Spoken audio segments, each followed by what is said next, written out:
ಬಂಟ್ವಾಳದ bypass ರಸ್ತೆಯ ಕಾಮಜೆ cross ಬಳಿ ಇರುವ ಕುಡಿಯುವ ನೀರಿನ ರೇಚಕ ಸ್ಥಾವರದ ಶೌಚಗೃಹಕ್ಕೆ ಶೌಚಗುಂಡಿ ನಿರ್ಮಾಣಗೊಳ್ತಾ ಇದೆ.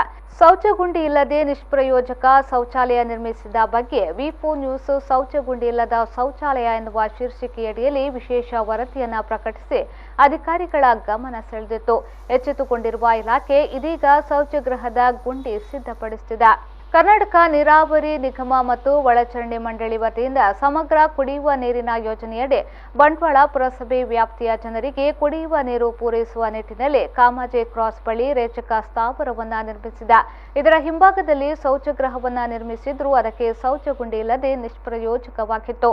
ಇತ್ತೀಚೆಗೆ ಬಂಟ್ವಾಳಕ್ಕೆ ಭೇಟಿ ನೀಡಿದ ಜಿಲ್ಲಾಧಿಕಾರಿ ಡಾಕ್ಟರ್ ರಾಜೇಂದ್ರ ಅವರು ಒಳಚರಂಡಿ ಮಂಡಳಿಯ ಎಲ್ಲ ಕಾಮಗಾರಿಗಳನ್ನು ವೀಕ್ಷಿಸಿ ಅಧಿಕಾರಿಗಳನ್ನು ತರಾಟೆಗೆ ತೆಗೆದುಕೊಂಡಿದ್ದು 1 ತಿಂಗಳೊಳಗಾಗಿ ಲೋಪದೋಷಗಳನ್ನು ಸರಿಪಡಿಸಿ ಬಾಕಿ ಉಳಿದಿರುವ ಕಾಮಗಾರಿಗಳನ್ನು ಪೂರ್ಣಗೊಳಿಸಿ ಪುರಸಭೆಗೆ ಹಸ್ತಾಂತರಿಸುವಂತೆ ಸೂಚಿಸಿದರು. ಅದರಂತೆ ಗುಂಡಿಲ್ಲದ ಶೌಚಾಗೃಹಕ್ಕೂ ಶೌಚಗುಂಡಿ ಸಿಕ್ಕಿದೆ.